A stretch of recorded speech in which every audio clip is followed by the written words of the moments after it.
আপনারা দেখছেন সবুজবঙ্গ নিউজ। রাজ্য রাজনীতিতে বিহার বিধানসভা নির্বাচনের ভোট প্রচারের পূর্বে অর্থাৎ নীতিশ কুমার বিজেপির সঙ্গে জোট করলেও তার কিন্তু কোনো রকমের ভরসা রাখতে পারছে না বিজেপি।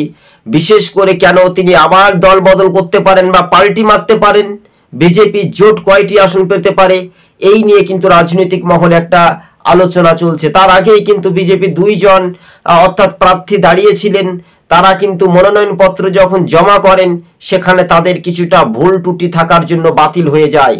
হ্যাঁ দর্শক বন্ধুগণ, এটাই একটা রাজনৈতিক যে সমীক্ষাতে উঠে আসা একটা ব্যাপক আলোচনায় দেখতে পাচ্ছি।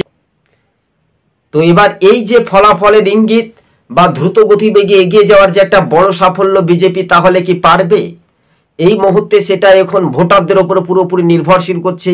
বিজেপি কিন্তু অনেকটাই পিছিয়ে থাকলেও কেন দুইটি বিধায়ক হিসেবে তারা কিন্তু পিছিয়ে, তারা অর্থাৎ খাতা খুলতে পারেনি। বিশেষ করে তারা কিন্তু আরজেডির কাছে হেরে গেল, মনোনয়নপত্র বাতিল হয় কোনো কারণে।